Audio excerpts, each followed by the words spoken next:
सबसे पहले बात एक बड़ी खबर की मुंबई से, जहां एक और बिल्डिंग में भीषण आग से 5 लोगों की मौत हो गई है।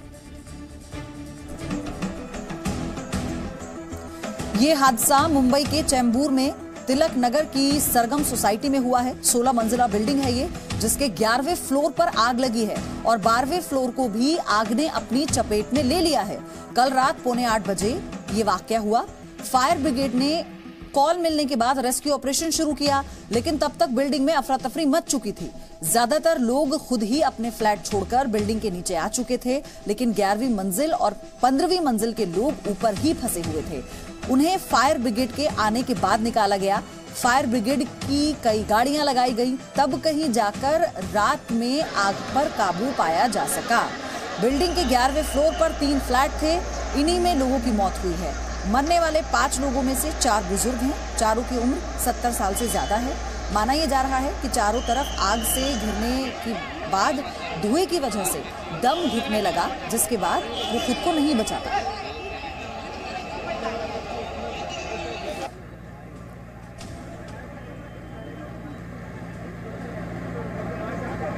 व्हाट्सएप ग्रुप है सरगम सोसाइटी, इसमें बहुत सारे मैसेजेस आने लगे, तो मुझे समझ में नहीं आया क्यों। तो मैंने वो रीड किए, तो मैसेजेस में क्लियरली लिखा था fire is on 10th floor 11th floor, please go down और गो टू द टेरेस। तो मैं बाहर निकली तो बाहर अंधेरा था। फिर मैं स्टेयरकेस से मोबाइल की लाइट दे के 7th फ्लोर से मैं नीचे उतर के इसके घर पे आग लगी हुई थी। वो ऑलरेडी यहाँ पे नीचे खड़े थे और उन्होंने सबको इतला किया था कि हमारे घर पे शॉर्ट सर्किट से आग लगी हुई थी। तो उन्होंने बुझाने की कोशिश की है, लेकिन बुझा नहीं पाए करके उन्होंने आजू बाजू को इतला करके फटाफट नीचे आए। पूरे घर के अंदर धुआं भर गया था, तो फिर मैंने डोर खोला था, धुएं का बहुत बड़ा लोड आ गया अंदर, पूरा के अंदर। वो मतलब समझो कि 1% विजिबिलिटी रहेगी तभी, पूरा ब्लैक धुआं। उसके बाद में समहाउ मैंने किसी भी हालत निकल के टेरेस के मार्फत, मतलब almost very difficult to escape that. 7:45 के करीबन ये कॉल हम कंट्रोल रूम का मैसेज मिला। 8 बजे के बाद में लेवल 3 जिसको आगे बढ़ा लेवल 3 डिक्लेयर किया गया। ये ग्राउंड प्लस 15 फ्लोर की बिल्डिंग है, वो बी विंग। तो 11 माले में वो आग थी। वहाँ पे 1103 और 4 ये जो कंबाइंड फ्लैट से 2 हमें जो मैंने इंजर्ड पर्सन, वो जो बर्न इंजरी थे वो मिलाए थे, उनको हमने हॉस्पिटल में एम्बुलेंस से भेजे हैं। तो मुंबई में 10 दिन के भीतर आग लगने का ये दूसरा हादसा है। पता चला है कि 11वें फ्लोर के एक फ्लैट में क्रिसमस ट्री को लाइट से सजाया हुआ था, उसी के वायर में शॉर्ट सर्किट हुआ, जिसके बाद आग बिजली के तारों से होती हुई पहले पूरे फ्लैट में फैली और फिर उसके बाद आसपास के और ऊपर के फ्लोर तक पहुंच गई। 5 जाने के अलावा 2 लोग इसमें घायल भी हुए हैं इस आग में। हालांकि आग से गैस सिलेंडर फटने या फिर ऐसे किसी भी ब्लास्ट की कोई पुष्टि नहीं हो पाई है। शुरुआती जांच में बिल्डर की लापरवाही भी सामने आई है।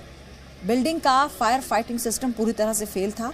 आग बुझाने के लिए सिर्फ 2 सिलेंडर चालू हालत में थे। बताया जाता है कि बिल्डिंग के पास जो एक्यूपेशन सर्टिफिकेट होता है वो नहीं था, फायर ऑडिट भी नहीं हुई थी और बेतरतीब पार्किंग की वजह से फायर ब्रिगेड की गाड़ियों को भी बिल्डिंग तक पहुंचने में काफी दिक्कत हुई।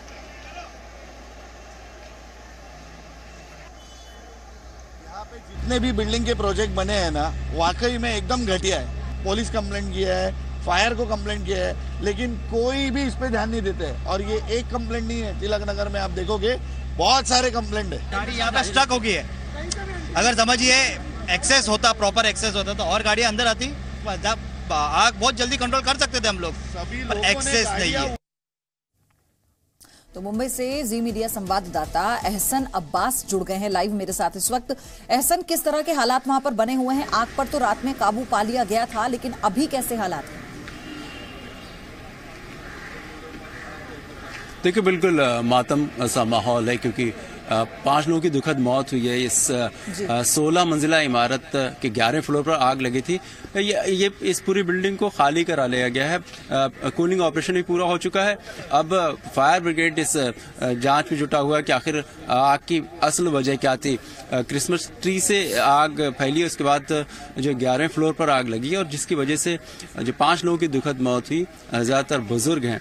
आपको हम दिखाएं किस तरह से इस पूरी इमारत उसको खाली करा लिया गया है।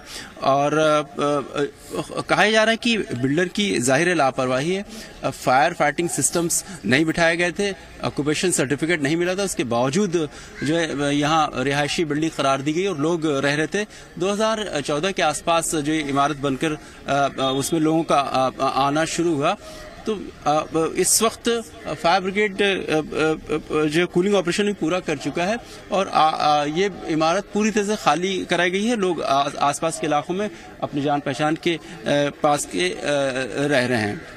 जी और एहसान, अभी लोगों का ये आरोप है, जिनके बयान चल रहे थे, उन्होंने साफ तौर पर कहा कि बेतरतीब पार्किंग है वहां पर और यही कारण है कि फायर फाइटर्स को इतनी मशक्कत करनी पड़ी बिल्डिंग तक पहुंचने के लिए, और जो बिल्डर है उस पर गंभीर आरोप लगाए। तो अभी क्या पुलिस एक्शन मोड में आ गई है इस पूरे मसले पर? बिल्कुल, पुलिस इस पूरे मामले पर एक्शन में है। जाहिर कि एफआईआर दर्ज होगा और कहीं न कहीं से बिल्डर पर जो है कहीं शिकंजा पुलिस जरूर कसेगी। आपने जो जिक्र किया कि बिल्डिंग के आसपास फायर ब्रिगेड को पहुंचने में परेशानी हुई, दिक्कत आग बुझाने में, ये वजह थी। आपको अभी भी दिखाऊं ये दृश्य किस तरह से कारें जो है पार्किंग है रास्तों में, तो ये बड़ी अड़चन बनती है जब फायर ब्रिगेड के इंजिन आते हैं और जो बिल्डिंग के चारों तरफ उन्हें जाहिर है कि रेस्क्यू करने में, आग बुझाने में जो परेशानियां होती हैं, वो ये सबसे बड़ी वजह होती है। मुंबई में इस तरह के हादसे बहुत हो रहे हैं, उसके बावजूद जो है न प्रशासन और लोग भी उतने ज्यादा अवेयर नहीं हुए और जिसकी वजह से इस तरह से दुखद घटनाएं होती हैं। और इस बीती रात हुई आग दुर्घटना में 5 लोगों की दुखद मौत हुई है। शुक्रिया आपका हमारे साथ जुड़ने के लिए। आगे भी आपसे अपडेट इस पूरी खबर पर हम लेते रहेंगे, लेकिन फिलहाल आपको बताएं, बड़ी लापरवाही के चलते 5 लोगों की जान चली गई।